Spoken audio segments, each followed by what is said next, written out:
Всем привет, меня зовут Наташа Васильева. Это мой канал на YouTube, где мы обычно обсуждаем вопросы иммиграции и поиска работы. Но сегодня я хотела бы поговорить на другую тему, чуть более личную. Сегодня я дома, я не поехала на работу, я делала сегодня вакцину ковидную. И я очень надеюсь, что меня не накроют побочками, пока я буду снимать это видео.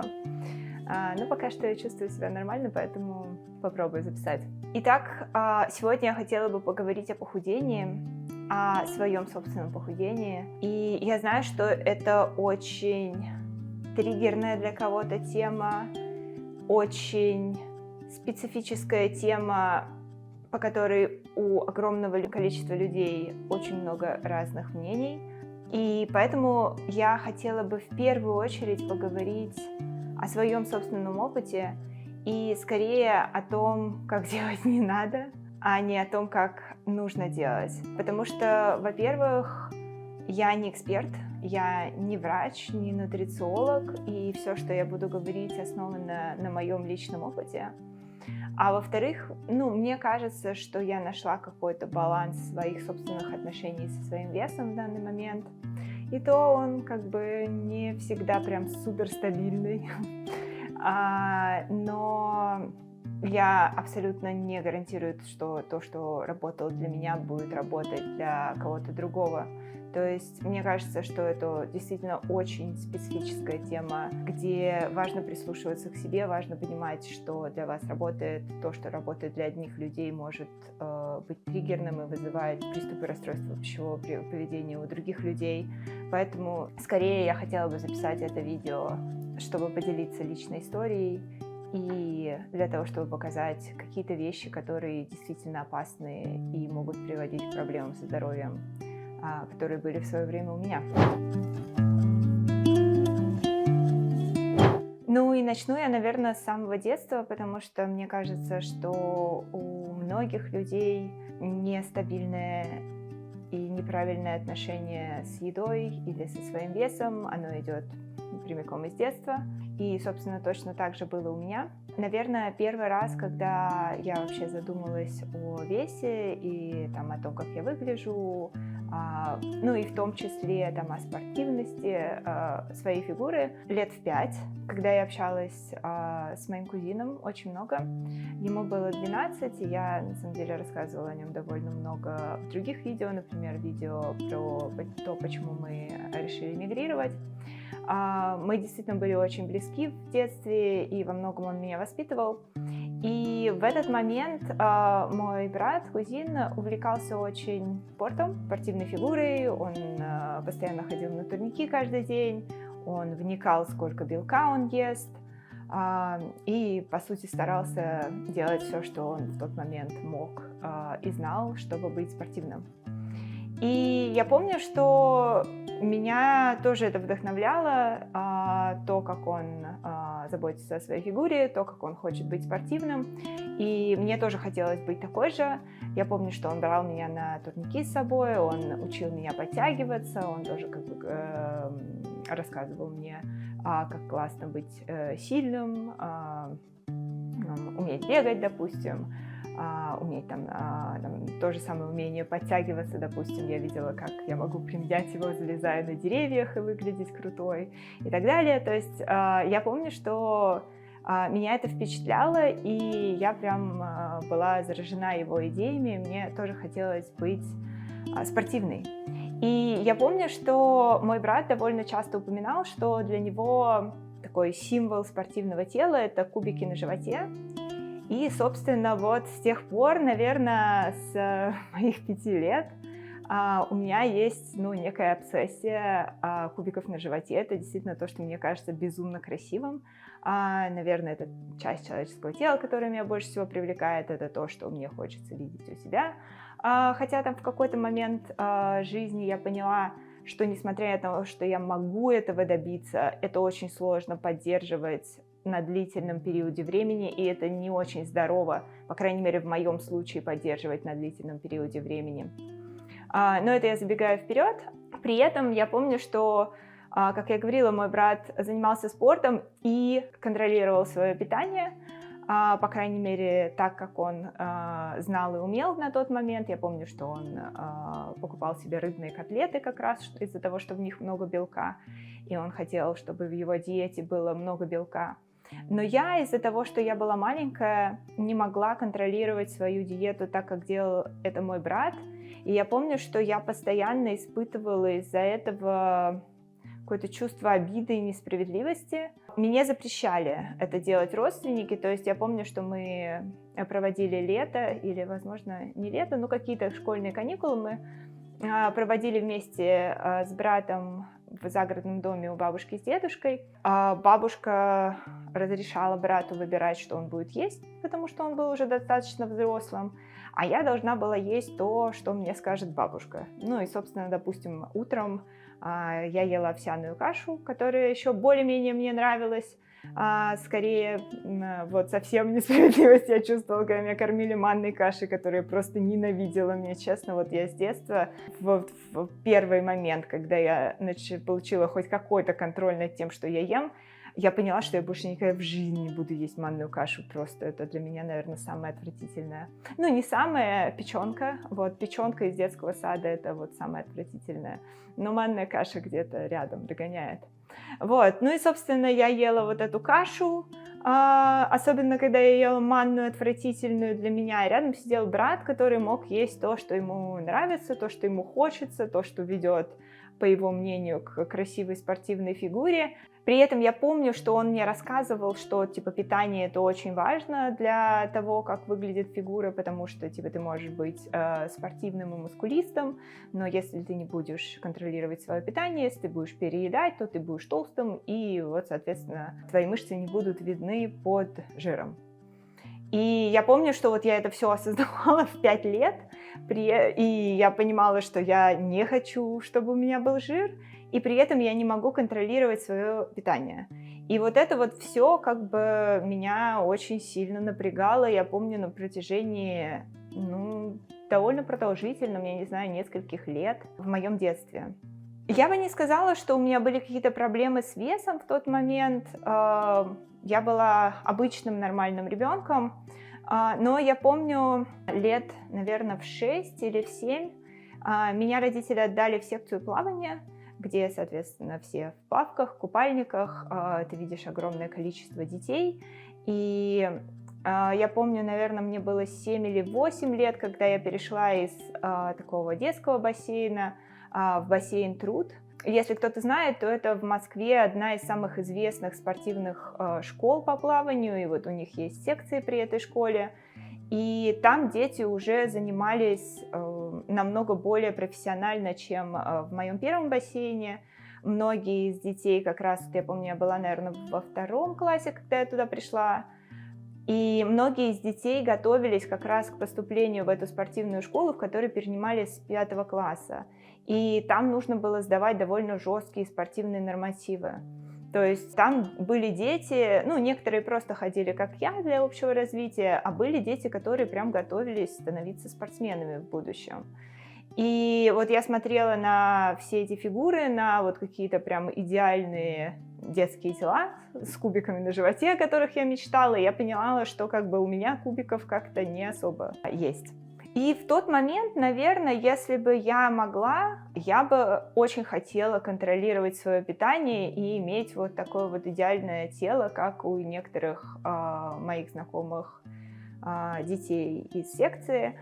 Но, во-первых, я не покупала еду домой и мало влияла вообще на то, какую еду мы покупаем. Во-вторых, я бы не сказала, что мы очень здорово питались с родителями дома, потому что моя мама не любила готовить. И довольно часто, наверное, в большинстве случаев мы ели полуфабрикаты, или иногда мы ели, допустим, макароны или рис, что-то быстро готовящееся, но опять же с какими-нибудь сосисками или с какими-то готовыми котлетами и так далее. То есть домашней еды как таковой практически никогда у меня не было. Плюс у нас всегда было дома сладкое. Я помню, что моя мама любила шоколадки, я любила шоколадки. Я помню, что я награждала себя этими шоколадками за сделанную домашку. Я помню, прям в классе во 2, наверное, когда мне особенно не хотелось делать домашнее задание, особенно русский, я ненавидела русский, я обожала математику, математику я делала очень быстро, но я ненавидела все, где нужно много писать, потому что я очень медленно писала, я бесила и так далее. И вот я помню, что за прописанные упражнения по русскому я награждала себя вот этой вот долькой шоколадки. И таким образом мотивировала себя едой, наверное, вот где-то с 2-3 класса. Но на самом деле в тот момент, мне кажется, что даже если бы я могла как-то влиять на то, что мы покупаем домой и на то, как мы питаемся, опять же, я была маленьким ребенком, я понятия не имела, что такое правильно питаться, что такое баланс белков, углеводов, жиров и так далее. Желательно, если есть возможность, взрослым следить за тем, что кушает ребенок, объяснять ему, как-то прививать полезные пищевые привычки с самого детства и так далее. Потому что, допустим, я помню себя как ребенка, я бы очень хотела, чтобы мне там объясняли, что такое там сбалансированная диета, что такое несбалансированная диета. То есть мне это было очень интересно, но информации особо не было. После этого я выросла, стала подростком, и в тот момент уже, опять же, я смотрела на девочек из класса, у которых была идеальная фигура. Причем идеальная фигура для меня всегда это был вот какой-то героиновый шик, я не знаю, очень худые девочки. Я помню, что мне нравились всю жизнь кубики на животе и очень худые тела. Возможно, потому что я не была такой. То есть я никогда не была прям толстой, но я была средней. И вот это вот средней мне не нравилось. Мне нравились вот миниатюрные девочки. Причем я еще была типа среднего роста. Мне нравились вот прям маленькие, худенькие, крошечные девочки. И вот мне всегда хотелось быть такой. И я помню, что тоже в подростковом возрасте, когда я уже начала более-менее сама контролировать то, что я ем, потому что у меня начали появляться какие-то карманные деньги, потом я начала сама зарабатывать деньги, я начала зарабатывать первый раз после 10-го, наверное, класса. Я все лето проработала в колл-центре. И в 11 классе я тоже подрабатывала немножко во время учебного года, а вот с первого курса института я уже полноценно работала, постоянно, когда училась. И я помню, что, во-первых, с одной стороны, мне очень хотелось быть как можно более худой, с другой стороны, мне очень не хотелось тратить свои деньги на еду, потому что я помню, что карманных денег было достаточно мало. Сначала там тех, которые мне давали родители, они мне не давали много денег, они мне давали, там, я не помню, наверное, рублей по 50 в день. Все деньги, это было где-то, я не знаю, $15, наверное, на тот курс рубля. Вот, потом я начала зарабатывать, я, возможно, имела чуть больше карманных денег, но я не хотела их тратить, потому что я их копила там на какую-нибудь поездку летом или на то, чтобы купить себе какой-нибудь гаджет. Я очень увлекалась электроникой, еще что-то. И вот еда, это было последнее, на что мне хотелось тратить. Больше, чем на еду, мне хотелось тратить на алкоголь, потому что мы довольно много тогда тусили тоже в компаниях. Дети начинали выпивать какие-то коктейли, какой-то сидр, еще что-то. И, во-первых, мне это очень нравилось, во-вторых, мне хотелось быть своей в компании и прочее. Вот на алкоголь мне не жалко было денег, а на еду мне было жалко. И поэтому довольно продолжительный период своей жизни я частенько жила на одну булку в день. Я помню, что слойка продавалась в любой палатке, слойка с ветчиной и сыром, и стоила где-то там 20-25 рублей. И вот это была моя еда на весь день. Я иногда срывалась, иногда там, допустим, на выходных дома я переедала, и что неудивительно, потому что я не доедала все оставшееся время. Иногда я там срывалась, приходила домой вечером и наедалась посреди ночи, что абсолютно тоже было нездорово. И я помню, что на удивление я даже особо не худела. То есть я, может быть, могла там похудеть на килограмм, на 2. Я помню, что вот где-то, наверное, с 15 лет мой вес был там где-то в районе 56 килограмм. И он был довольно стабильный, то есть он мог понизиться там до 55, повыситься до 57, но за эти рамки он практически никогда не уходил. И да, мне хотелось там, не знаю, быть как девочки, которые весили 50 килограмм, допустим, на тот момент. И это было абсолютно для меня недостижимо, потому что даже вот я могла там неделю сидеть вот на одной булке в день, и вес мой сильно не двигался. И потом уже, когда я читала про такие состояния, современная наука говорит, что если организм недополучает достаточно калорий, продолжительный период времени, он перестраивается, то есть он замедляет обмен веществ до такой степени, чтобы он мог существовать нормально на вот это количество калорий. И мне еще повезло, что, возможно, потому что я была подростком, еще достаточно молодой организм, я не заработала никакой аменоррhеи или еще каких-то проблем. Хотя, кто знает, там, допустим, здоровье свое я не особо проверяла в тот момент. Возможно, у меня был какой-то дисбаланс витаминов, минералов, о котором я не знала. Но при этом, да, я, к счастью, была довольно здоровым ребенком в тот момент, и вот именно на себе каких-то проявлений, на своем здоровье я от этого не чувствовала. Но, опять же, ничего из этого я тогда не знала, я просто удивлялась, почему я вроде мало ем и не худею. Для меня это было абсолютной загадкой, и, наверное, в тот момент я уже думала, что, возможно, я никогда не могу похудеть, просто это, не знаю, нереально. Почему-то вот мой организм выбрал быть таким. Да, я помню еще забавный момент, когда мы познакомились с Юрой.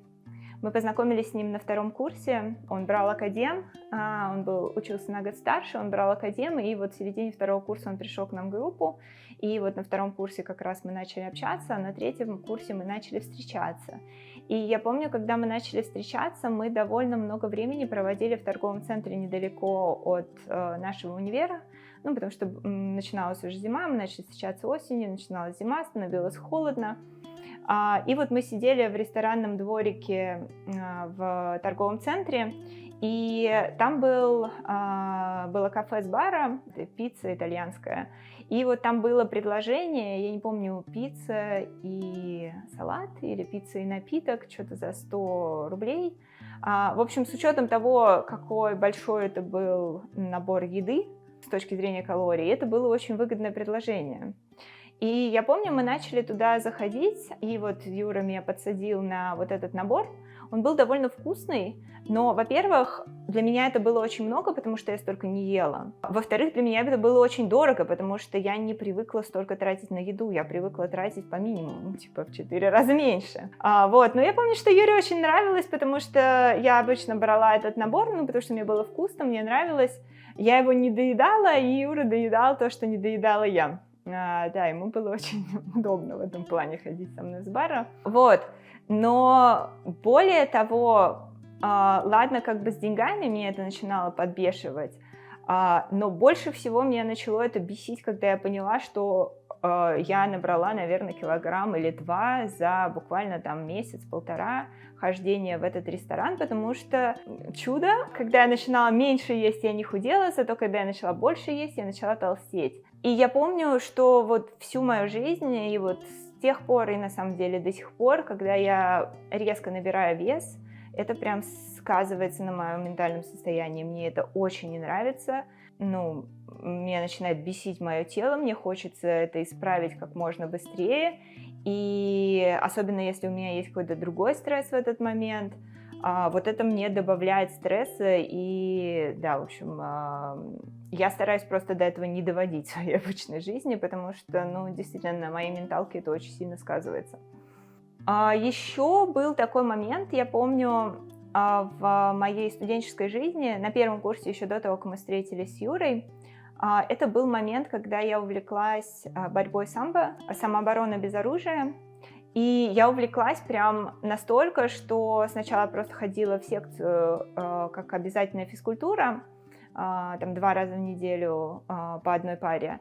А потом довольно быстро меня взяли в продвинутую секцию, которая занималась 3 раза в неделю по вечерам по 3 часа. И вот я работала 3 дня в неделю я работала по вечерам, а 3 дня в неделю я ходила на эту секцию, где вот весь вечер, по сути, мы занимались. Причем мы занимались как бы с ребятами, которые продвинутые. Там были ребята даже из физкультурного вуза, то есть там не все ребята были из нашего вуза. И да, я помню, что я прям горела этим. Ну и плюс у меня были токсичные отношения в тот момент, о которых я тоже немножко рассказывала на канале в видео с Юрой. И мне хотелось от них отвлечься, мне хотелось как можно больше занимать свое время вообще чем бы то ни было, чтобы не проводить его с человеком, который мне был неприятен. И да, вот самбо было одним из способов для меня сбежать из моих токсичных отношений и ничего не решать с ними. Но в то же время, я говорю, меня затянуло настолько, что я начала участвовать в соревнованиях довольно быстро, наверное, где-то через полгода, может быть, после того, как я начала, в принципе, заниматься. И вот для участия в соревнованиях самбо, я помню, тоже важно было контролировать вес, потому что когда идут соревнования, тебя определяют в ту или иную весовую категорию. И весовые категории идут по 4 килограмма. Причем я помню, что там были разные соревнования, и на них были почему-то разные весовые категории. То есть на каких-то соревнованиях была весовая категория 52-56, ну и потом 56-60. А на каких-то соревнованиях, я помню, были весовые категории 50-54 и 54-58. И вот я помню, что когда была весовая категория 52-56, я практически всегда попадала внутрь этой весовой категории, причем ну, вот где-то в конце, то есть у меня там весило 55 с чем-то или 55. Ну, и это было легко сделать. Но потом я помню, что вот когда я прям много начала заниматься, я действительно в какой-то момент скинула вес. И я помню, что вот были соревнования, я готовилась к соревнованиям, где была вот эта вот весовая категория 50-54. И я прям очень старалась скинуть вес, потому что я как раз где-то весила между 54 и 55 в тот момент. И мне очень хотелось попасть в 54, не только потому, что мне хотелось похудеть, но поэтому тоже, но еще потому, что в борьбе выгоднее быть близко к верхней границе весовой категории, чем близко к нижней границе. Потому что если ты близко к нижней границе, ты борешься с теми, кто больше тебя по весу. И вот на удивление вот эти там какие-то 4 килограмма, они действительно сказывались. То есть тот, кто больше веса имеет, обычно имеет преимущество. Но да, я помню, что я очень старалась, я еще больше урезала свои калории перед этими соревнованиями, но нет, у меня не получилось попасть в весовую категорию до 54. Я помню, что я пришла, я взвесилась, и там было 54 с чем-то. Я помню, что я была очень расстроена, и тренер мой был очень расстроен, и соревнования эти были не очень удачными. Вот, ну вот, короче, каких-то таких вот постоянных мыторствах, мыслях о том, чтобы похудеть, но безрезультатных абсолютно попытках прошли мои подростковые годы. А потом я закончила университет и пришла работать в свою первую компанию. Возможно, я тоже так или иначе о ней рассказывала на канале, ну, по крайней мере, когда я рассказывала о том, как я стала аналитиком в Литве, первая моя работа в эмиграции. А до этого я проработала где-то 1,5 года после окончания университета в Москве, прежде чем мы уехали. И я работала в небольшой компании, которая занималась мобильными аксессуарами, я занималась там импортом. И да, и вот это, конечно, был мой опыт похудения, первый в жизни, очень серьезного похудения и очень нездорового похудения. Идея была в том, что я на самом деле не собиралась худеть, когда это случилось. У меня это так бывает по жизни, допустим, я курила тоже подростком, и я в какой-то момент бросила курить, абсолютно не собираясь, просто потому что вокруг меня все начали бросать курить. Появлялись первые электронные сигареты, и вокруг меня огромное количество людей начали рассказывать, как им классно, они перестали курить вот с помощью этих вейпов. Ну и когда мне 10-й человек об этом сказал, я такая, ну блин, ну может мне тоже бросить курить? И смешно было то, что я в результате бросила курить и после этого не начинала никогда, но большинство людей, которые мне рассказывали о том, как классно это помогает бросить курить, потом опять начинали, и вот многие из них до сих пор курят. Ну да, это я к тому, что я могу быть ведомая на такие вещи, когда все вокруг вдруг начинают что-то пробовать. И в этом случае это был даже не метод похудеть, а это был метод улучшить свое здоровье, как рассказывали мои коллеги. История была такая, что у нашей компании было 2 владельца. Из-за того, что компания была маленькая, мы с ними постоянно общались. Один из них был моим непосредственным менеджером. И вот эти 2 владельца, они в какой-то момент полюбили ездить в Непал, кататься на каяках. И вот однажды, вернувшись из очередной непальской поездки, они рассказали нам о невероятном способе очищения организма, который они там узнали. Значит, способ заключался в том, чтобы устраивать себе периодические голодания. И вот конкретный способ, который они решили на себе попробовать, был, что, значит, мы берем неделю, и 5 дней этой недели мы нормально питаемся, как хочется, ни в чем себя не ограничиваем. Но 2 дня этой недели мы не едим практически ничего, пьем много воды. И я помню, что там было даже, из серии, что если прям совсем ничего не есть не получается, а это вот идеально, вообще ничего не есть 2 суток подряд. Если вообще ничего есть не получается, то там, по-моему, было что-то 400-500 калорий в день для женщин и что-то там, не знаю, 500, 600, 700, может быть, калорий в день для мужчин. И, кстати, оговорюсь, я никому не советую это делать. Это очень плохая история. Но сейчас расскажу. И вот, значит, сначала они начали это делать и рассказывать, как они себя хорошо чувствовали после этих дней голоданий, что они чувствовали, что их организм очищен. Я помню, мой непосредственный менеджер в какой-то момент решил поэкспериментировать с собой и не ел неделю, вообще ничего. И я помню, что вот этого, к счастью, больше никто кроме него не пробовал, но я помню, что он потом пришел после этой недели, он неделю не ходил в офис, он там как-то работал из дома, но после этой недели он пришел и вот рассказывал мне о своих ощущениях. Если честно, вот то, что он говорил, что он чувствовал там где-то на 4-й, на 5-й день, мне во многом напоминал наркотический трип. Вот по рассказам, что какие-то галлюцинации у него были, какие-то просветления, какие-то мысли. Но на самом деле, кстати, да, довольно прикольно было то, что он пришел с таким набором идей о том, что мы можем сделать для бизнеса. И, не то чтобы все они были гениальными, но большую часть из них мы реализовали. То есть какого-то просветления он действительно достиг за эту неделю. Но при этом, да, он говорил там про какой-то действительно галлюцинации, про то, что он, видимо, из сознания в какой-то момент терял, или он там проваливался в какую-то полудрему и видел какие-то сны и так далее. В общем, да, такое. Опять же, я говорю, вот этого никто, кроме него, не практиковал. Но вот 2 дня не есть и потом 5 дней есть, это вот то, что начали делать, значит, 2 моих босса. Причем не то, чтобы они кого-то агитировали это повторить, да? Не то, чтобы они ходили там и рассказывали, давайте присоединяйтесь к нам, нет. Они просто рассказывали, как они это делают и как они круто себя чувствуют. И это занимало довольно большую часть того, о чем они разговаривали с нами помимо работы.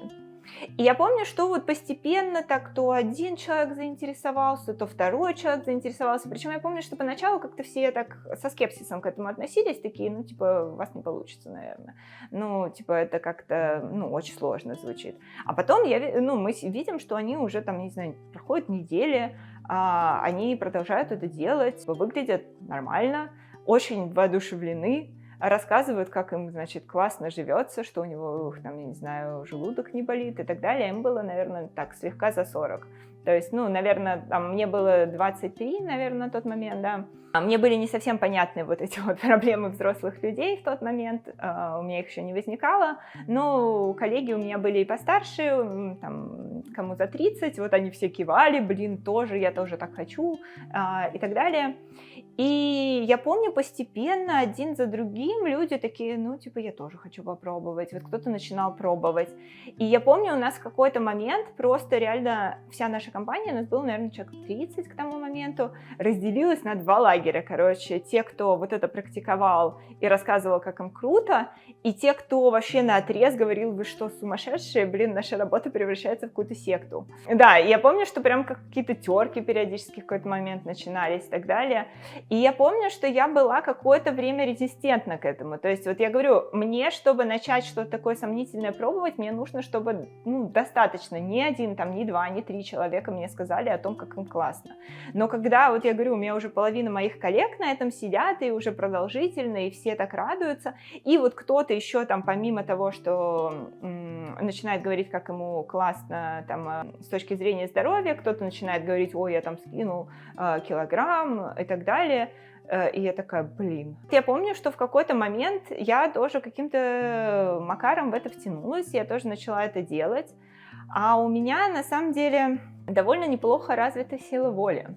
Вот в плане того, чтобы держать себя в рамках и соблюдать какие-то вещи, не обращая внимания на протесты со стороны моего организма, это то, что я умею хорошо делать, потому что меня в детстве научили, что вот есть слово «надо». И я помню, что я начала это делать, и мало того, что я начала видеть результат, я обалдела. То есть я теряла, наверное, где-то около полукилограмма-килограмма в неделю и стабильно.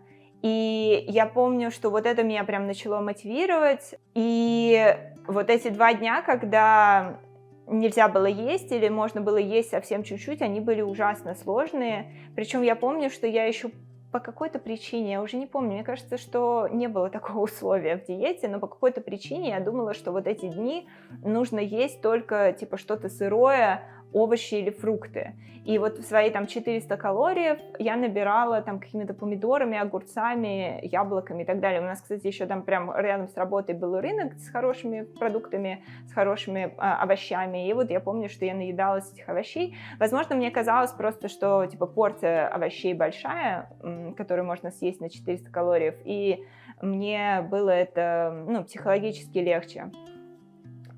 Плюс я тогда еще увлеклась тоже спортом, я увлеклась полденсом, который такой более цирковой полденс, там, я не знаю, всякие флажки, стойки и так далее. Это такая силовая нагрузка. И вот я помню, что вкупе с тем, что я голодала 2 дня в неделю, я еще очень усиленно занималась спортом. Там, я начала, не знаю, с 3 дней в неделю, потом я уже занималась 5 дней в неделю. То есть у меня тоже бывают такие моменты, когда мне очень нравится спорт, я начинаю им усиленно заниматься, особенно когда у меня что-то получается, когда для меня в новинку и так далее. Вот, и я помню, что где-то, наверное, через через месяц я в первый раз в жизни увидела меньше 54 килограмм на весах, ну, в смысле, не в жизни, а во взрослой жизни, когда вот со своих, не знаю, может быть, 15 лет я первый раз увидела меньше 54 килограмм на весах, и это прям вообще, это было для меня вау, я думала, блин, я нашла вообще лучшую в жизни диету. Ни одна диета до этого на меня не работала, а тут просто какая-то сказка. Причем, опять же, я ни в чем себя не ограничивала 5 дней в неделю, я питалась вообще все, что хотела, кушала. 2 дня в неделю всего нужно потерпеть, и тут вот такой обалденный результат. Я смотрела на себя в зеркало, мне это безумно нравилось, мне это мотивировало. Все вокруг меня начинали говорить, что я похудела заметно, и прям я помню, что я была безумно этому рада, и не заметила, как у меня пропали месячные. Точнее, я заметила, как у меня пропали месячные в тот момент, когда я перепугалась и подумала, что я беременна. К счастью, я была не беременна, я это довольно быстро выяснила, а потом как бы отсутствие месячных меня как-то не напрягало, я думала, ну окей, бывает, мало ли что, плюс еще ничего не болит, думаю, отлично. И, собственно, я прожила в таком режиме, наверное, около 3-4 месяцев. И в общей сложности я похудела где-то до 50 килограмм, наверное. Минимум мой был 50 килограмм в тот момент. И вот как раз где-то перед Новым годом я пошла сдавать кровь. А я как раз вот примерно незадолго до этого я первый раз в жизни начала сдавать донорскую кровь, тоже, опять же, на моей той работе. Там у кого-то знакомая какая-то маленькая девочка, ей нужна была операция, ей нужна была кровь, и поэтому вот моя коллега попросила тех, кто может пойти сдать кровь для вот этой маленькой девочки, ее знакомой. Мы, я помню, всем офисом поехали сдавать кровь. И вот это первый раз я тогда сдала кровь для конкретного человека, но я подумала, что это классно, это действительно важное дело, и я подумала, что я хочу сдавать кровь регулярно. Я стала донором, и вот я помню как раз вот тогда под Новый год, похудев там на где-то, может быть, килограмм 5-6 в общей сложности, я приехала сдавать донорскую кровь. А прежде чем ты сдаешь донорскую кровь, у тебя берут кровь из пальца, чтобы проверить гемоглобин. Если гемоглобин низкий, то кровь сдавать нельзя. И я помню, что меня проверили гемоглобин, и он показал, я боюсь соврать, но что-то около 90. Наверное, показатель был около 90. А я тогда вообще не знала, что такое хороший показатель и прочее. Оказалось, что чтобы сдавать кровь, должно быть минимум, по-моему, 125.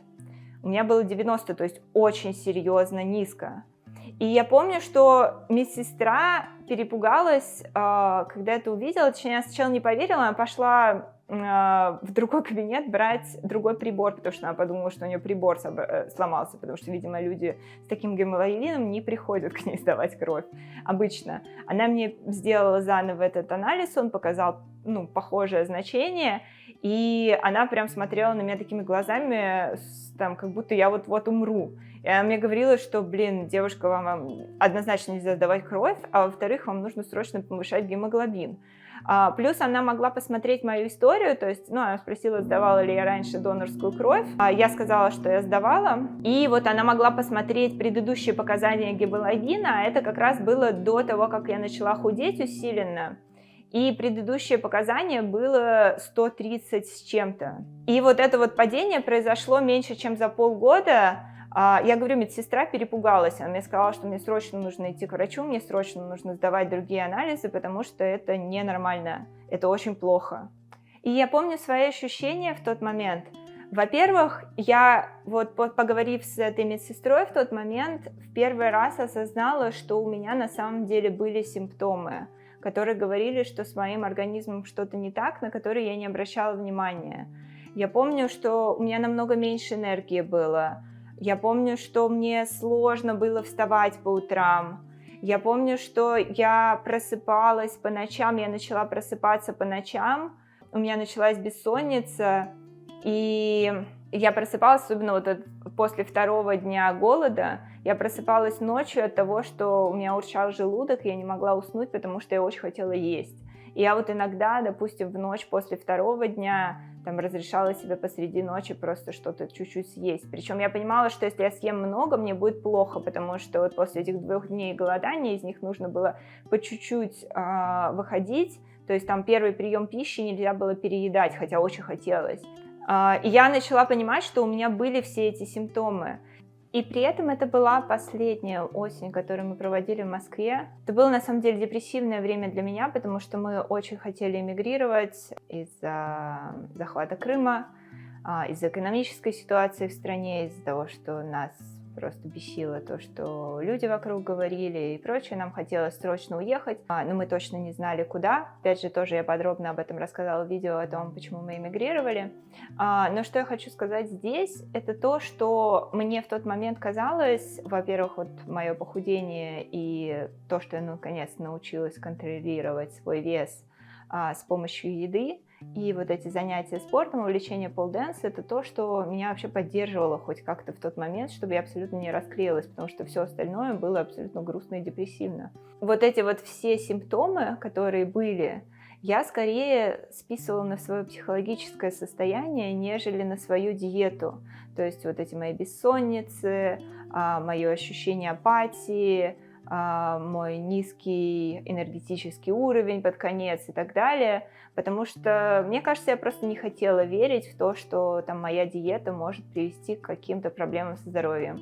И я помню, что после этой медсестры она действительно меня довольно сильно напугала.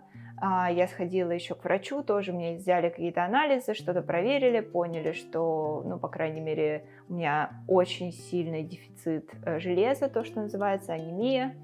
Возможно, был дефицит еще каких-то веществ, которые установили в тот момент. То есть мне сказали, что ни в коем случае мне нельзя продолжать мою диету, потому что она пагубно сказывается на моем организме.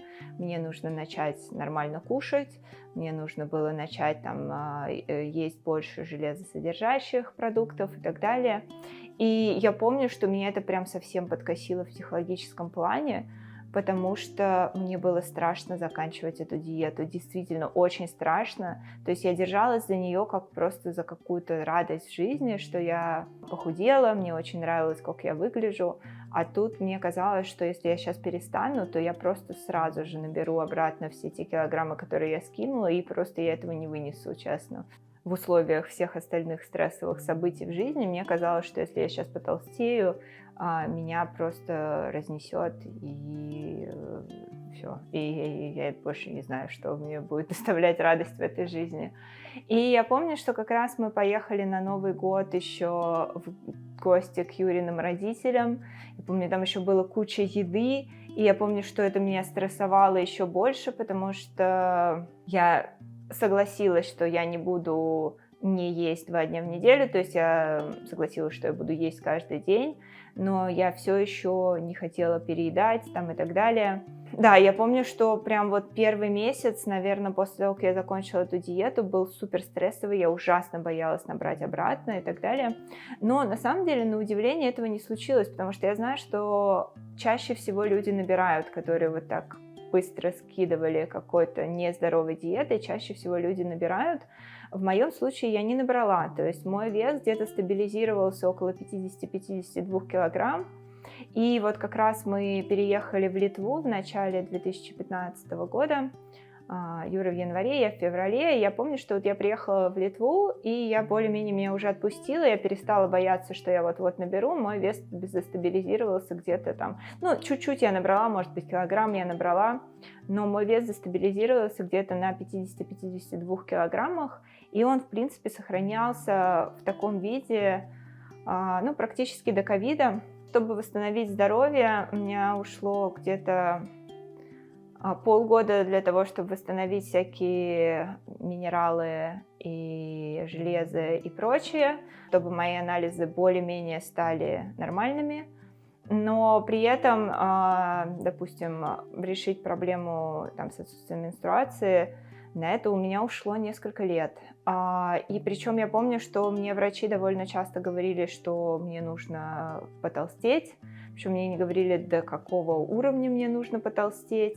Они мне говорили, что, возможно, тебе нужно будет потолстеть до того вида, в котором ты была до этого. И для меня это было прям очень страшно. То есть я думала, окей, пусть у меня лучше не будет менструации. Я не собираюсь толстеть до того, до 56-57. Вообще это было самое страшное, что я могла в тот момент для себя представить. Нет, серьезно, прям я настолько держалась вот за это свое похудение, что мне не хотелось даже думать о том, чтобы набрать вес обратно до той степени. Врачи были неправы, мне не нужно было добирать до того уровня, до 56, то есть как бы я знаю, что, ну вот сейчас уже я знаю, что там 51-53 для меня это нормальный вес, при котором у меня все в порядке с организмом и со здоровьем. Но почему-то врачи мне не могли это сказать в тот момент. Здесь врачи мне это сказали. Там врачи мне говорили, что они вообще и понятия не имеют. Типа, мне нужно просто толстеть, и дальше все получится. Оказалось, что нет, не так. Просто нужно было сдавать намного более направленные анализы и проверять конкретные гормоны и так далее, и добавлять конкретные продукты или конкретные добавки в свою диету. Это вот то, что сделала здесь я. А когда приехала сюда, у меня была повторная аменоррhea, И вот здесь я уже решила этот вопрос с врачами и с нутриционистами, ну, с сертифицированными нутриционистами по американской страховке. Я забегаю немножко вперед. Сколько-то месяцев у меня ушло на то, чтобы восстановить анализы более-менее. Потом, да, через несколько лет у меня все-таки вернулись менструации. Но да, в Литве у меня вот до ковида вес был очень стабильный. Я еще плюс увлеклась там балетом. Я начала тоже усиленно заниматься. Потом мы начали выступать. Подготовка к выступлениям — это вообще практически 7 дней в неделю мы занимались вот там последний месяц до выступлений. И все это как бы позволяло мне держать себя в хорошей форме. То есть вот вес у меня где-то застабилизировался около 50-52 килограмм. До тех пор, как в 2019 году, наверное, мы решили просто пройти полное обследование организма с Юрой. И я помню, что тоже давали много анализов. Все эти анализы показали, что все хорошо. А потом, наверное, уже будучи в Америке, когда вот опять я еще раз резко похудела, и я расскажу об этом, когда я начала разбирать свои анализы с нутриционистом и историю своих анализов с нутриционистом, она мне показала на то, что ферритин, оказывается, у меня был очень низкий. У меня был в 2019 году еще ферритин на уровне 16. И когда вы проходите анализы, вам показывают рамки нормы, ну и, соответственно, если ваш анализ внутри этих рамок, то как бы вам говорят, что у вас все хорошо. И вот я помню, что рамки по ферритину были что-то от 10 до 200.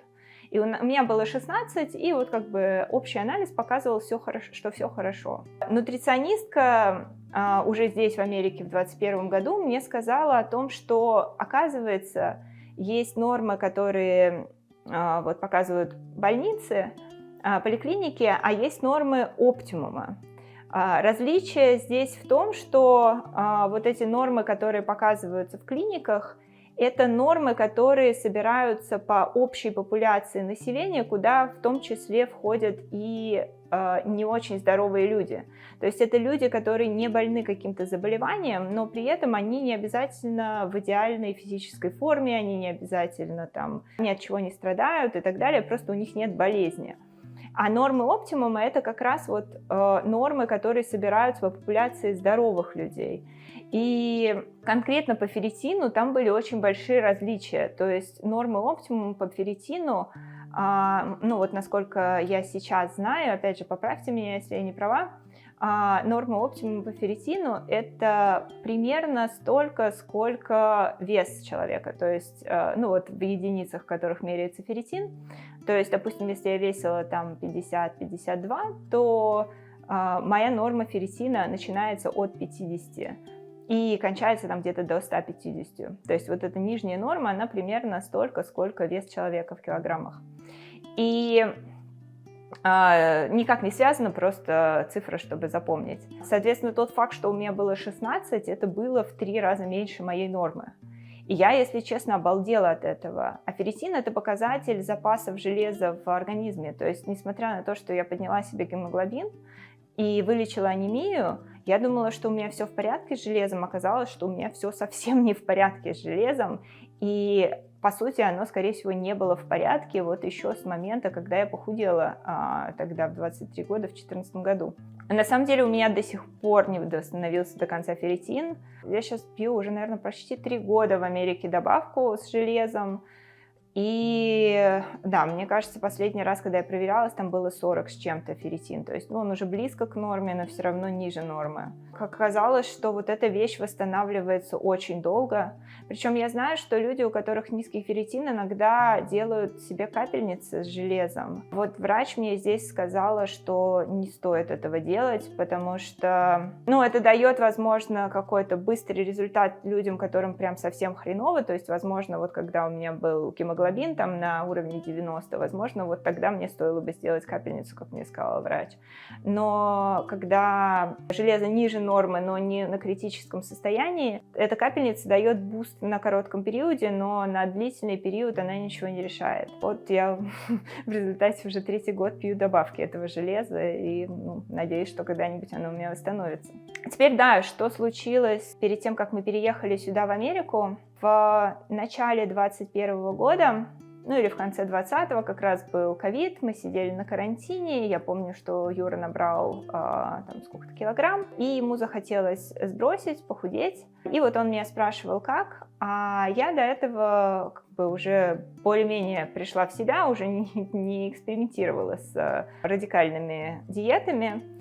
Но вот когда мне хотелось там немножко проконтролировать свой вес, который ходил там килограмм туда, килограмм сюда, я начала считать калории, я начинала смотреть на сбалансированность питания. И причем я помню, что даже сам факт, что я начинала считать калории, мне помогал застабилизировать свой вес, потому что даже вот не накладывая какую-то верхнюю границу, сколько нужно калорий съесть в день, а просто фиксируя, сколько калорий я съедаю сейчас, и смотря, как ведет себя мой вес, довольно легко понять, допустим, на каком количестве калорий вес идет вверх, на каком количестве калорий он стабилизируется, и на каком количестве калорий он идет вниз. И там, опять же, я не буду советовать никому такую стратегию, потому что я знаю, что подсчет калорий у людей может триггерить РПП у тех, у кого оно есть. Меня это не триггерит, для меня это работает. Я помню, что вот там как бы я для себя поняла, что там, я не знаю, у меня есть какая-то норма калорий в день, ну, как бы я ее вычислила для себя вот таким экспериментальным путем, на которую у меня вес никуда не идет. 10-15% выше этой нормы, это вот когда я начинаю толстеть, 10-15% ниже этой нормы я начинаю сбрасывать, и вот так довольно разумно сбрасывать, то есть там где-то может быть, трети, по половине килограмма в неделю, то есть это вот считается нормальное такое более-менее здоровое похудение. И вот да, я помню, что просто там, когда у меня, там, не знаю, лишний килограмм я набирала, я начинала считать калорий, и буквально там несколько недель у меня уходило на то, чтобы этот килограмм сбросить.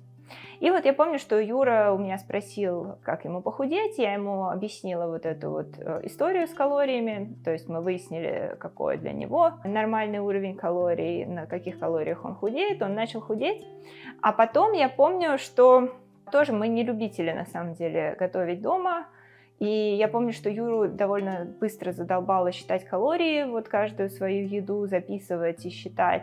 И он начал искать какие-то другие варианты, как контролировать калории без того, чтобы их записывать. И нашел довольно классную историю в Литве. Здесь вот на самом деле это есть, но в абсолютно ужасном исполнении по сравнению с тем, что было в Литве. Там можно было заказать себе еду на 5 дней. И получалось это, ну, естественно, это получалось дороже, чем готовить дома, но это получалось дешевле, чем ходить на бизнес-ланчи, допустим. Ну, то есть на бизнес-ланчах это еда, которая стоит дешевле, чем вот если вы просто придете в ресторан поесть. Здесь, то есть 5 дней в неделю вам привозят трехразовое питание, очень разнообразное, очень вкусное. То есть мы нашли компанию, которая нам понравилась. И они, соответственно, я точно сейчас не вспомню, сколько это стоило, но они привозили нам вот эти контейнеры с едой, и там можно было выбрать, то есть там было 3 разных уровня на разное количество калорий в день. И все, то есть они делали эту еду сбалансированной, они делали эту еду на конкретное количество калорий, и еда была вкусная. И я помню, что вот как раз 2 раза в неделю к нам приезжал курьер, привозил нам контейнеры на вот ближайшие дни. Еда была свежая, классная, и я помню, что мы прям настолько проперлись, что сначала Юра начал так питаться, а потом и я начала так питаться, потому что, ну, во-первых, мне нравилось, как выглядит его еда, она выглядела намного более разнообразной и классно приготовленной, чем то, что мы готовили сами для себя дома до этого. Вот. А плюс мне еще подошел тот же самый колораж, который ел Юра, то есть для Юры это были калории для похудения, а для меня это были калории вот как раз нормальные, при которых у меня вес никуда не двигался. И я помню, что да, мы прям очень классно подсели на эти коробочки, вот где-то, наверное, полгода мы так питались, уже привыкли, Юра скидывал вес, я помню, что он, ну, прилично, он, наверное, килограмм 10, ну, то есть вот все, что он набрал лишнего, он скинул за где-то полгода. А потом у нас пропала собака. Тоже у нас было отдельное видео, где мы рассказывали про Зики, про то, как он умер. И это, конечно, было безумным ударом для нас обоих. Ну, мы искали, во-первых, его первый месяц, наверное, вообще прям все свободное время. То есть у нас не было времени нормально поесть, и не было желания. Это был... Я знаю, что, допустим, люди от стресса либо толстеют, либо очень резко худеют. И для себя я это определила так, что вот если у меня какой-то хронический затяжной стресс, ну, там, я не знаю, на работе, там, не знаю, с Юрой мы ссоримся, еще что-то такое происходит, то я начинаю набирать вес. Но когда у меня происходит прям вот разъебывающее событие, какое-то ужасное событие, я сбрасываю вес, мне просто не хочется есть, мне приходится заставлять себя есть и так далее. И вот так примерно было, когда у нас пропала собака. Нам честно повезло, что мы продолжали заказывать эту еду в коробочках, потому что, по крайней мере, у нас была всегда дома еда, ее привозили. Иначе, мне кажется, что я бы еще меньше ела. Но я помню, да, то, что мы постоянно уезжали, чтобы развешивать объявления, чтобы искать собаку. Эту еду мы не успевали доедать, и есть мне не особо хотелось. То есть я помню, что если до этого это была еда на 5 дней, и в субботу-воскресенье мы питались чем-то другим, то вот как раз, когда у нас пропала собака, я стала замечать, что и у меня, и у Юры остается вот эта еда еще и на выходные, и мы на выходных ее доедали, то есть мы ели меньше калорий явно, чем полагалось. И да, вот мы еще больше сбросили оба. Я помню, что перед тем, как мы уезжали в Америку, прошло, наверное, месяца 3-4 с момента, как мы потеряли собаку, до того момента, когда мы уехали. Я, наверное, где-то весила 51 на момент, когда мы потеряли собаку. Уезжала я из Литвы где-то 48 килограмм. И я помню, что у меня опять пропали менструации, я чувствовала, что это нездорово, в этот момент я уже не хотела худеть, то есть у меня не было цели 51, меня вполне устраивало, и я помнила вот этот весь урон для организма прошлой истории похудения, я не хотела такого, но при этом я понимала, что просто у меня действительно такой стресс, что я могу заставлять себя есть, когда я могу, но по сути, пока я не переживу вот эту историю, я вряд ли смогу что-то сделать. Ну и плюс мы переезжали в Америку, я понимала, что это будет еще огромный стресс, сам переезд. И вот это вот первое время в Америке, когда нужно обустроиться, нужно найти жилье, нужно там разобраться с документами, нужно найти первую работу. И да, естественно, это было стрессово, то есть первые где-то месяца 3 у нас ушло на то, чтобы вот более-менее закрыть первые дела. Нам повезло с работой, мы нашли к этому времени работу. Я помню, что все вот эти вот переезды, все вот эти вот первые решения проблем и так далее, тоже это было нерегулярное питание. Но, если честно, я думала, что я за это время наберу вес. По крайней мере, с такой острой стадией получилось справиться к тому времени, плюс, да, стало не до того. И вот эмиграция, это уже более похоже было на такой хронический вес. Я помню, что меня тянуло сладкое есть периодически. Не периодически, а практически каждый день. Я подсела на какие-то мороженые, какие-то тортики я постоянно ела и так далее. И мне казалось, что я сейчас наберу вес, скорее всего. Там еще был такой кек, что мы отправили наши вещи из Литвы по морю, чтобы нам их доставили в Сиэтл. Сами мы просто уехали с несколькими чемоданами вещей. И вот мои весы напольные в том числе плыли на корабле из Литвы. И я думала, что я не хочу покупать новые, потому что, все равно они когда-нибудь приплывут. Плюс, опять же, я понимала, что стрессовый период не тот время, когда я прям хочу контролировать свой вес. Я думала, мы устаканимся, получим работу, получим страховку, я пойду к врачу, видимо, решать свою проблему с аминорией. И наши вещи задержались где-то на месяц, потому что была пандемия, то есть мы ожидали их увидеть намного быстрее, мы ожидали, что они приедут там буквально через пару недель после того, как приедем мы в Америку, они приплыли там где-то месяца через 2 после того, как мы приехали в Америку. И да, нам приезжают наши вещи, я распаковываю свои весы, встаю на них, смотрю на весы и вижу 45 килограмм. Я обалдела, честно. Потому что я говорю, я уехала 48, и я думала, что я потолстела. Я подумала, что у меня весы сломались. Честно, я просто не поверила в эту цифру. Я тут же заказала на Амазоне. Я думаю, что, что-то, может, их кокнули по дороге. Хрен знает, что с ними случилось. Приезжают мне с Амазона новые весы, я кладу их, вижу те же самые 45 килограмм. И вот тут я помню, что мне стало... Первая эмоция у меня была, мне стало страшно. Потому что в тот момент у меня... помимо того, что у меня случилась аменорея, я чувствую, что у меня уже дисбаланс там железа по-любому и всего остального. Тут у меня уже всплывают перед глазами просто какие-то истории про анорексию, когда люди действительно умирают от анорексии. То есть у людей начинает снижаться вес, снижаться до тех пор, пока человек действительно может довести себя до смерти, по сути. Я слышала про такие истории. Не то, чтобы они очень частые, но вот когда я увидела... И не то, что я думала, что это происходит с людьми в 45 килограмм, я думала, что вес должен снизиться еще значительно от этой цифры. Но сам факт того, что это абсолютно неконтролируемый мной процесс, что я думала, что я потолстела, на самом деле я похудела на 3 килограмма, я вообще этого не заметила, меня испугал. И я помню, что я прям ходила весь день, честно, меня трясло, я переживала, я думала об этом. К счастью, у меня была психотерапевтка в тот момент. Я пошла, записалась с ней это обсуждать. Более-менее успокоилась, поняла, что окей, ладно, у меня уже есть страховка здесь, я могу пойти к врачу, я могу это обсудить и так далее. Я уже начала так более-менее смиряться с этим. Но тут меня застигла вторая вещь о том, что я подумала, так, если я сейчас вешу 45, если мой нормальный вес это 50-52, нужно набрать больше 5 килограмм. И я смотрю на себя в зеркало, и я нравлюсь себя в зеркало. А когда я представляю, что то же самое, только плюс 5 килограмм, меня начинает трясти. То есть только что мне было страшно, что я умру от анорексии, и буквально через несколько дней мне стало страшно от того, что мне нужно набрать 5 килограмм, и я буду выглядеть толстой, ужасной и так далее.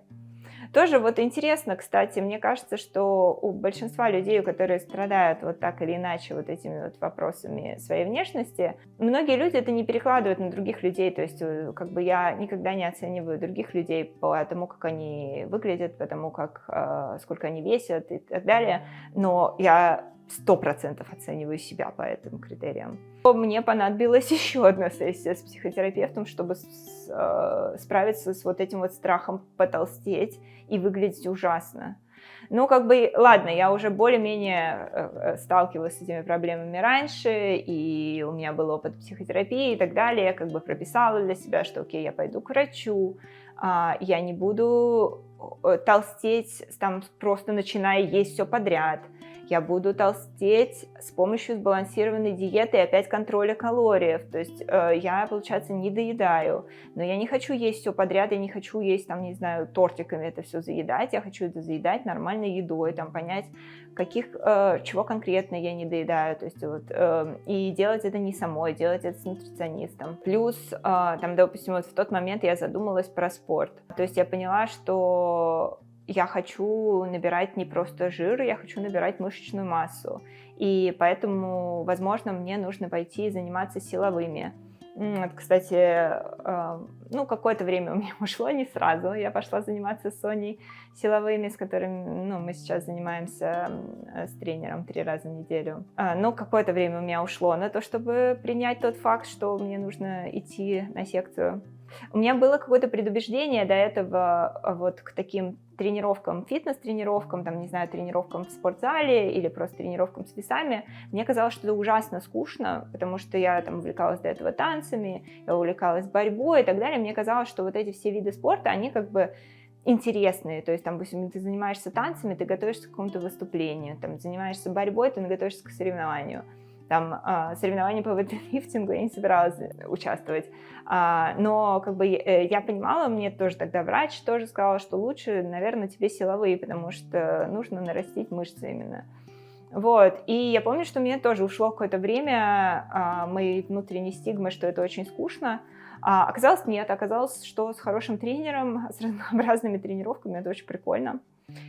Если нужен контакт с Соней, пишите. Да, и я помню, что Вот чем мне действительно понравилось здесь заниматься с нутриционисткой, как бы я об этом уже говорила, по сравнению там с врачами, с которыми я общалась в Литве. Во-первых, то, что мне показали на какие-то параметры, которые я думала, что были нормальные, типа ферритина, на самом деле были заниженные, потому что они не входили в норму оптимума. Потом меня отправляли прям на очень четкие, очень специфические проверки на разные гормоны, там, на щитовидку и так далее. Ну, то есть часть МРТ головного мозга мне делали, чтобы посмотреть, как мой мозг работает и выделяет гормоны. То есть часть этих проверок мне делали в Литве до этого, то есть щитовидную железу, допустим, мне проверяли, но очень много всего было абсолютно для меня в новинку. Я помню, что вплоть до того, что, да, такие подробности, конечно, не самые приятные, но я помню, что тоже вот у меня замеряли уровень моих гормонов на периоде цикла, и из-за того, что у меня менструального цикла не было в тот момент, я это делала в течение 1,5 месяцев, чтобы так или иначе весь мой цикл попал туда. И да, я помню, что я писала на бумажке, и вот там раз в 2 дня, и вот потом все это собиралось, и выстраивалась прям линия о том, как там разные гормоны, прогестерон, эстроген, еще какие-то, как они варьируются в течение цикла, как они ведут себя друг с другом, на каких уровнях они находятся. Есть ли вот этот вот паттерн, который должен прослеживаться во время нормального менструального цикла, и все это проверялось. И в зависимости от вот этого результата мне назначала нутриционист какие-то БАДы. Никакого такого лечения рецептурного не требовалось, поэтому нутриционистка могла это все назначать. Если нужны рецептурные препараты, это уже нутриционист не может назначать, но может отправлять запрос к семейному врачу, и семейный врач может назначать, если семейный врач согласен с рекомендацией нутрициониста.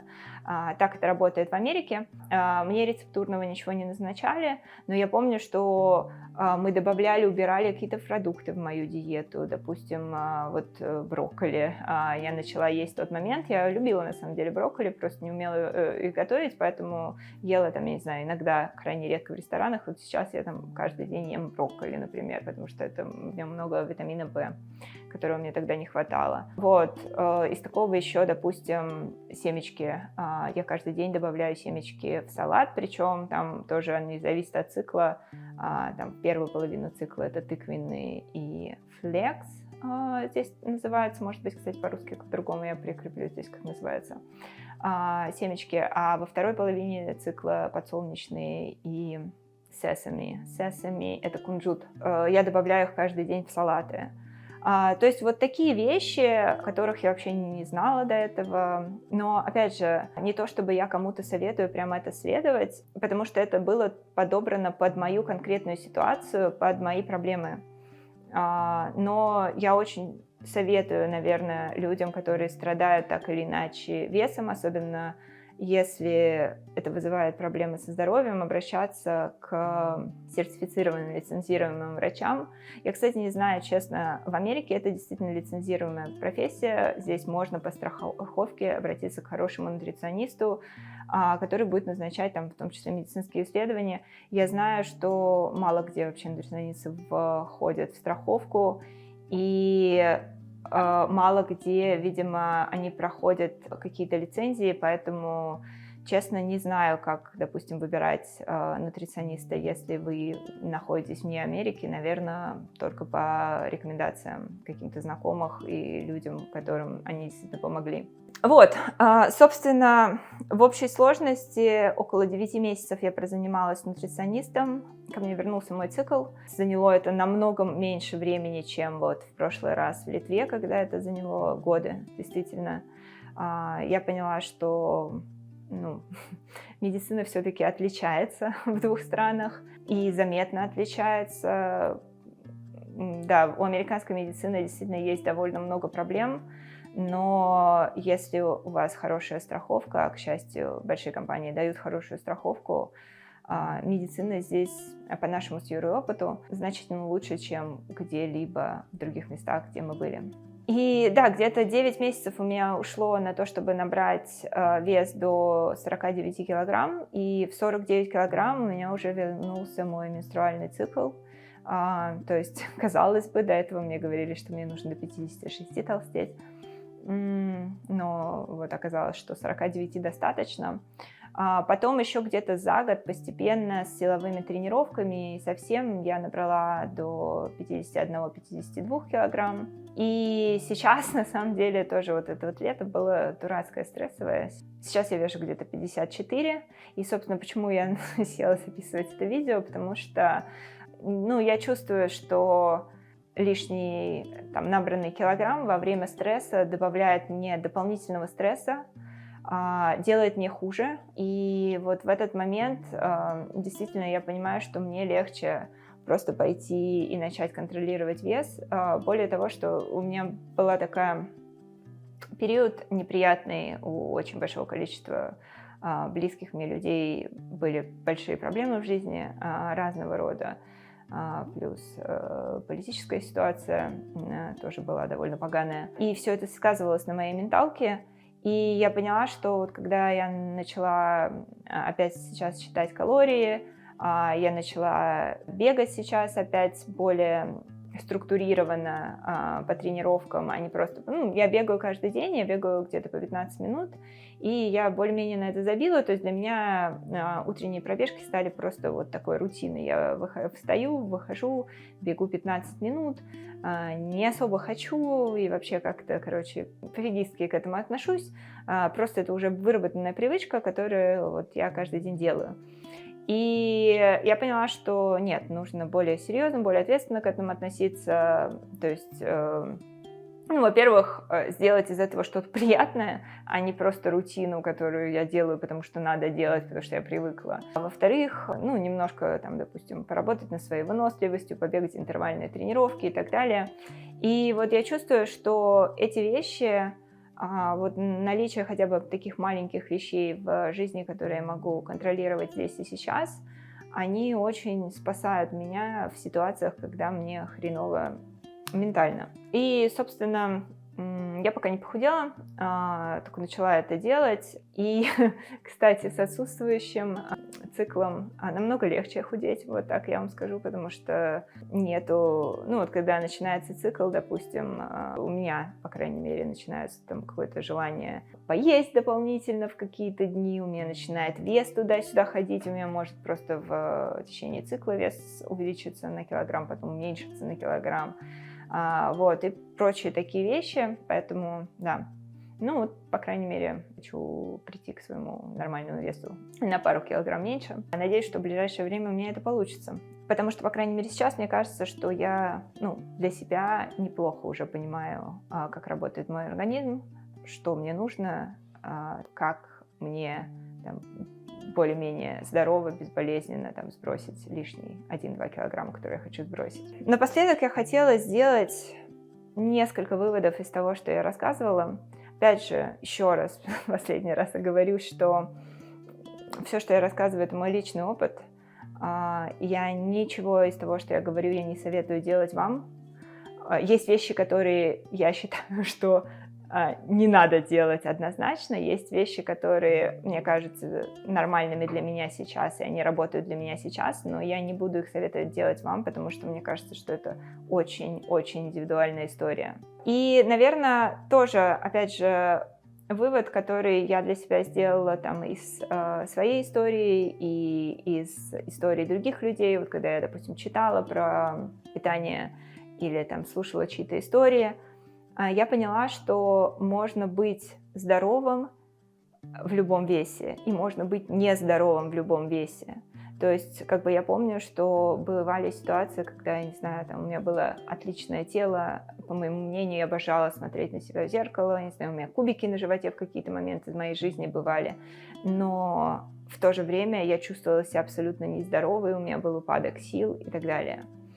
В то же время, когда я набираю, мне это не нравится, я чувствую, что это сказывается на моем ментальном здоровье, но при этом я вижу достаточное количество людей, у которых нет кубиков на животе, у которых нет идеальной фигуры, у них нормальные фигуры, и они чувствуют себя абсолютно здоровыми. И вот этот вот баланс веса, при котором человек чувствует себя, с одной стороны, здоровым, с другой стороны, довольным, он для каждого абсолютно разный.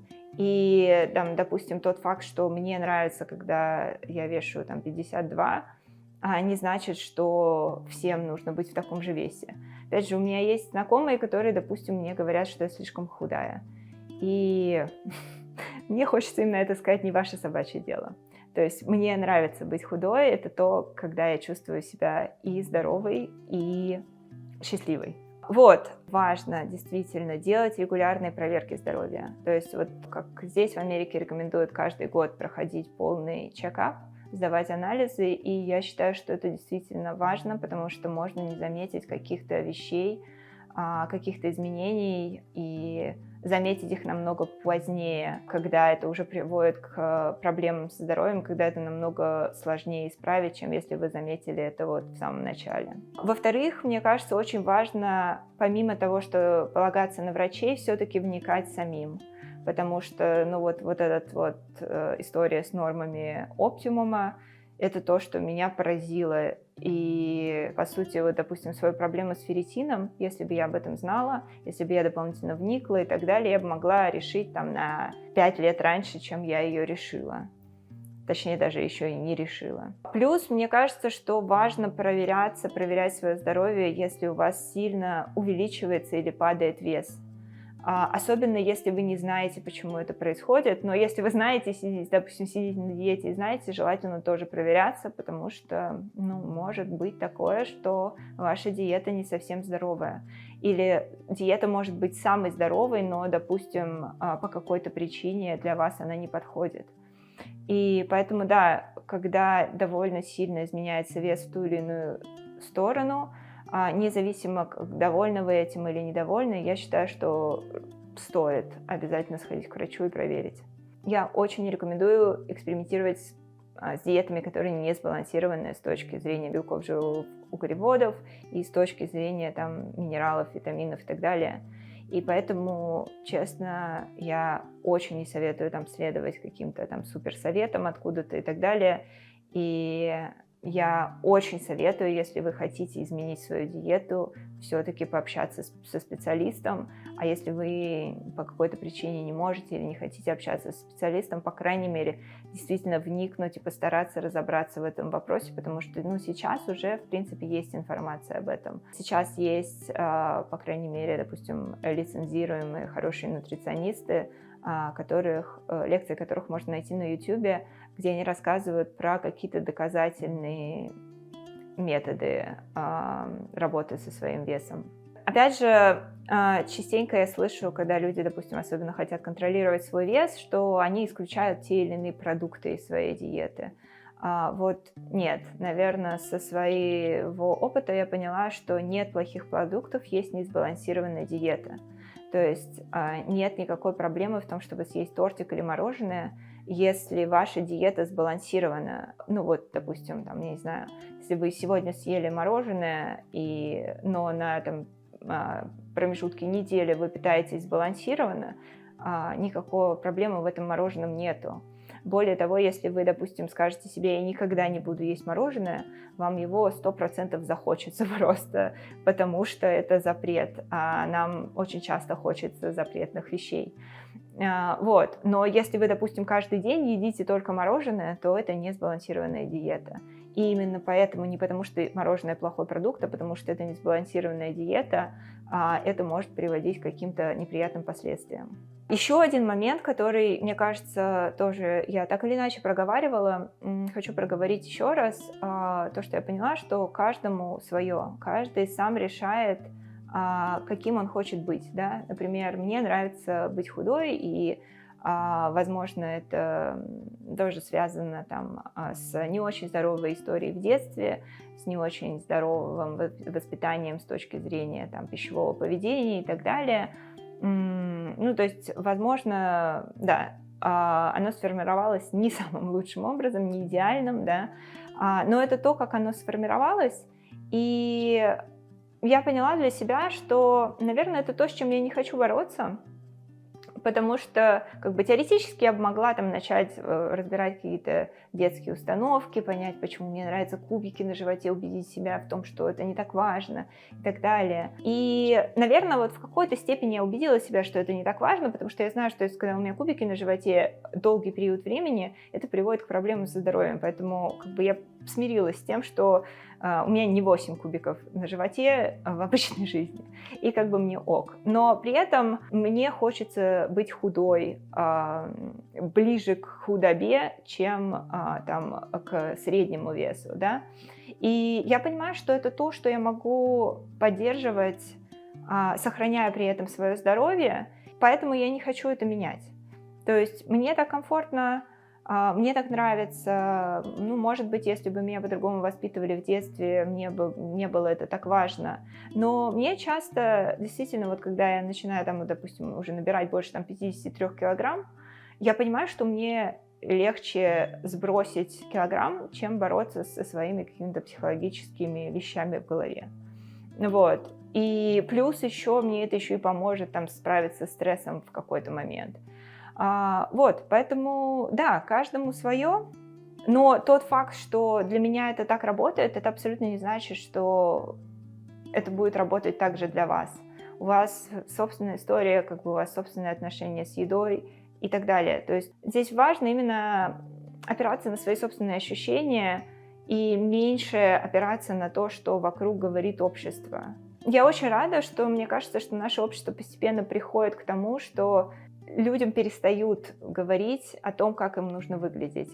Ну или, по крайней мере, меньше об этом говорят, чем это было, допустим, там, в мои подростковые годы. Еще одно пункт, который, в принципе, перетекает из этого, это то, что работает для одних, не обязательно работает для других, да. Опять же, я говорила, для меня работает очень хорошо подсчет калорий, меня он стабилизирует, заземляет. У каких-то людей подсчет калорий вызывает приступ расстройства пищевого поведения. И для кого-то это ужасный совет. Я помню, что когда я здесь работала с нутриционисткой, тоже вот как-то нам нужно было, когда проверить вообще, насколько сбалансирована моя диета, она меня спросила, могу ли я позаписывать немножко то, что я ем. Я такая, да, конечно, без проблем. Я записывала калории, мне это не напрягает, типа, я могу это сделать. Она говорит, да, я, говорит, специально спросила, потому что это далеко не всем подходит. Некоторым людям это прям не подходит, это может вызвать очень негативные эмоции и прочее. И если там человеку это не подходит, то есть другие способы проверить сбалансированность диеты. Я не знаю, какие. Мне было ок записывать калории, но как бы да, вот в этом плане хороший нутриционист, опять же, будет работать именно с вами. И будет работать не только с вашим питанием, но и с вашим психологическим состоянием в то же время. Ну вот я знаю, допустим, там с точки зрения, опять же, сбалансированности, для кого-то работает, допустим, принцип тарелки, здоровой тарелки, когда там половина тарелки – это овощи, четверть – это углеводы и четверть – белки. Поэтому, да, изучайте себя и постарайтесь понять, что для вас работает, что нет. Если для вас что-то не работает, кто бы вам ни советовал это делать, не надо это делать. Вы только хуже себе сделаете, скорее всего, есть что-то другое, что подойдет именно вам. Спорт тоже вот, многие люди думают, что вот я сейчас займусь спортом, я похудею. Нет, спорт, ну, если не считать там каких-то вообще безумных, изнуряющих тренировок профессионального спорта, спорт чаще всего не сжигает много калорий. Спорт для того, чтобы вы здорово себя чувствовали, что у вас был мышечный корсет, чтобы, я не знаю, у вас спина отдохнула после того, как вы весь день сидели за рабочим столом. Я могу вам просто сказать, что, ну, допустим, для меня норма калорий в день это где-то 1700 до 2000 калорий. Это вот где я не набираю вес. Я как-то бегала полумарафон, это 21 километр. Вот за полумарафон я сбросила 1200 калорий. Это 2 часа бега. Но вот если вы каждый день бегаете по 2 часа, скорее всего, вы много калорий сбрасываете. А если вы занимаетесь там 3 раза в неделю спортом по часу, то, скорее всего, это не очень много калорий. И последнее, что я хотела бы сказать, это, пожалуйста, отъебитесь от других людей. То есть занимайтесь своим собственным здоровьем, своим собственным весом, но не комментируйте внешность других. не давайте непрошенных советов. Причем даже вот, допустим, если человек похудел, его часто начинают хвалить, там, и кажется, что это какой-то классный комплимент, ты так похудел и так далее. Это тоже не всегда хороший комплимент, потому что человек, во-первых, вы не знаете, почему он похудел. Он мог похудеть из-за какого-то ужасного события. А вы, подкрепляя положительное это поведение, возможно, вы там, закрепите у него желание худеть, которого у него до этого не было, да? И любые другие могут быть обстоятельства. Опять же, тоже вот я чувствую, что вот на постсоветском пространстве, да, люди более-менее научились не говорить друг другу, что ты что-то потолстел. То есть там поколение наших бабушек может такое сказать. А так, в принципе, ну, большинство людей как бы понимает, что это не культурно.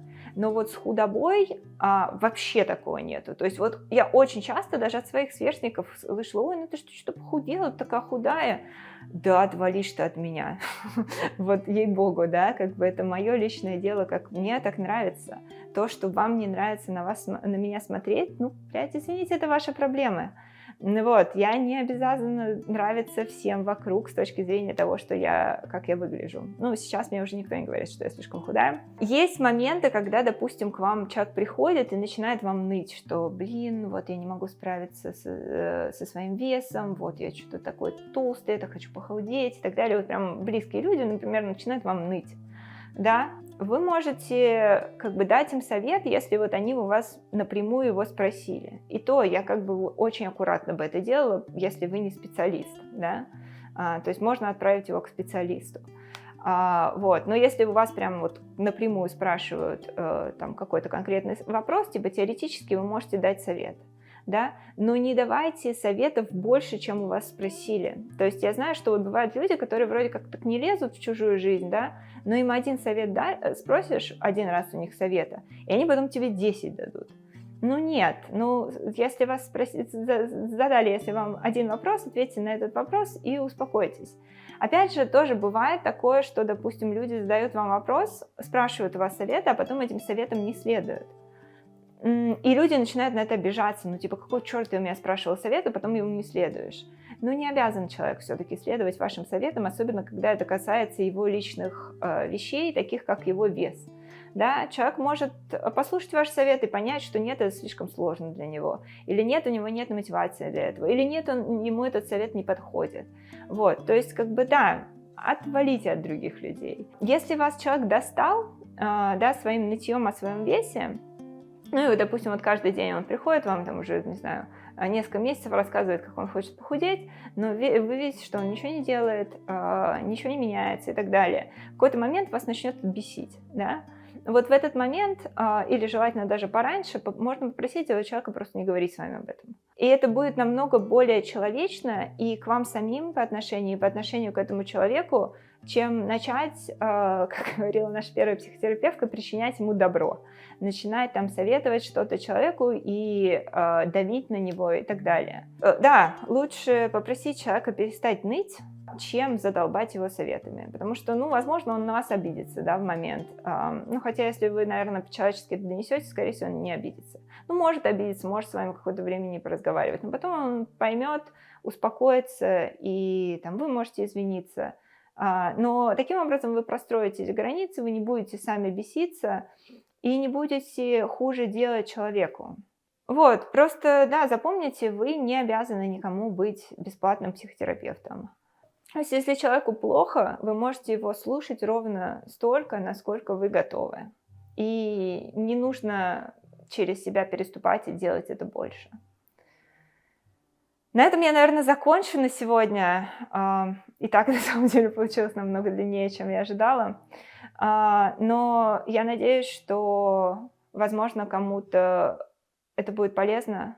Возможно, это кого-то убережет от какого-то неправильного действия, ну и покажет какую-то потенциальную опасность того или иного пищевого поведения. Если у вас остались вопросы, задавайте их в комментариях, делитесь своими собственными историями, мне будет очень приятно их почитать и пообщаться с вами.